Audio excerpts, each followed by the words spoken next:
టౌన్లో కూడా సీసీ రోడ్లు కానీ డ్రైనేజీలు కానీ ఏర్పాటు చేయడం కోసము అంచనాలతో మన దగ్గర రావడం జరిగింది. తొందరలోనే మిగతా గల్లీలలో అదేవిధంగా డ్రైనేజీలు కానీ సీసీ రోడ్లు కానీ చేయడం జరుగుతుంది.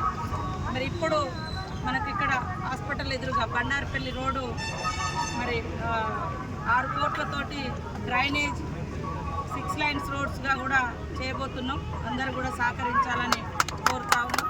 30 కోట్లతోటి రాయనగూడెం రోడ్డు కూడా డబల్ రోడ్డు చేయడం జరుగుతుంది. అదేవిధంగా రాబోయే కాలంలో మరి మన ప్రాంతంలో పెద్ద ఎత్తున టూరిస్టులను మరి అట్రాక్ట్ చేయడం కోసం ఇది టూరిజం ప్రాంతం కాబట్టి రామప్ప కానీ లక్నవరం కానీ Sammakka Saralamma Bogatha water falls national highway ఇవన్నింటిని దృష్టిలో పెట్టుకొని మరికొన్ని నిధులను కూడా ఈ ప్రాంతానికి రాష్ట్ర కేంద్ర ప్రభుత్వాల నుంచి తీసుకొచ్చి ఎంపీ గారు ఎమ్మెల్యేగా నేను స్థానిక కలెక్టర్ గారు కూడా వారికి ఉండేటువంటి మరి సిఎస్ఆర్ ఫండ్స్ కానీ గ్రామాల అభివృద్ధి కోసం వివిధ రకాల కార్పొరేట్ కంపెనీలను కూడా మన ప్రాంతాన్ని దత్తత తీసుకోమని కూడా కొన్ని కోరడం జరిగింది. అట్లా కూడా కొంతమంది ముందుకు వస్తున్నారు. కాబట్టి అందరి యొక్క సహకారంతో మన వెనుకబడినటువంటి ములుగును అభివృద్ధి చేసుకోవడంలో మీరు అందరూ కూడా భాగస్వాములు కావాలని పేరున కోరుకుంటా ఉన్నాం. అదేవిధంగా ట్రైబల్ సెంట్రల్ యూనివర్సిటీ కూడా తొందరలోనే వర్క్ మొదలు పెట్టబోతున్నాం. ఇప్పటికే క్లాస్ స్టార్ట్ కావడం కోసం కూడా 10 ఏళ్ల తర్వాత ఈసారి క్లాసులు కూడా స్టార్ట్ అవుతున్నాయి. ట్రైబల్ యూనివర్సిటీలో మెడికల్ కాలేజ్ కూడా అది వాస్తవానికి గతంలో జీవో మాత్రమే ఉండే ఒక్క పని కూడా లేకుంటే మరి ఇప్పుడున్నటువంటి కలెక్టర్ గారు కానీ మెడికల్ మినిస్టర్ హెల్త్ మినిస్టర్ గారు ఇటు మేము ముఖ్యమంత్రి గారు అందరి యొక్క చొరవతోటి అది స్పీడ్గా రద్దు కాకుండా కాపాడుకోగలిగినాం. ఇప్పుడు మనము దాన్ని కొనసాగిస్తున్నాం. అట్లనే నర్సింగ్ కాలేజ్ కూడా మనకు శాంక్షన్ అవ్వడం జరిగింది. ఇంకా కొన్ని డెవలప్మెంట్ యాక్టివిటీస్ కంపెనీస్ కూడా తీసుకొచ్చి ప్రాంతాన్ని అభివృద్ధి చేయాలని కాంక్షిస్తూ ఉన్నాం.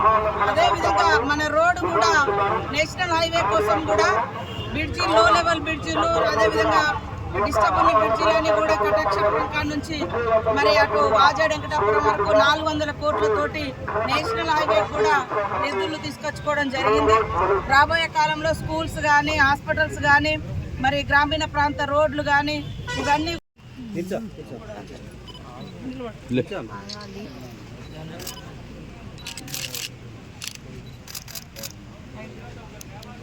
మనోళ్ళందరూ ఎవరు బయటకు వెళ్ళొద్దని మేము చెప్పినాం. అందరూ చెప్పి కూడా అక్కడే ఉన్నారు.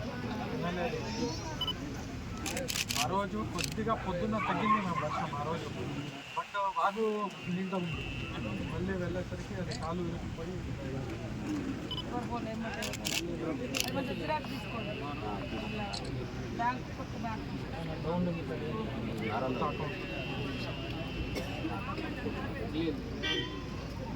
శ్రీమహావిష్ణుధ్యాయ ప్రవర్తమాన సత్య బ్రహ్మణ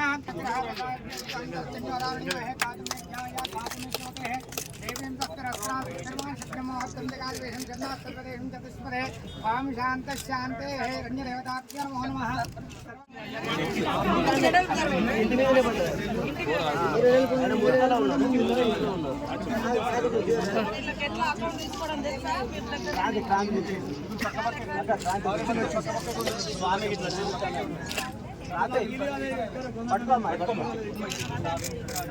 ఒక్క నిమిషం 5 లక్షలు ఎన్ని రోజులు మొన్న శనివారం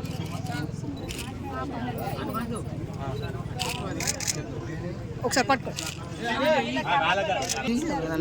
ఒక్క ఫోటో తీసుకుంటా. సరే అన్న జీతాన్న కొద్దిగా కొద్దిగా ఈ అమ్మాయి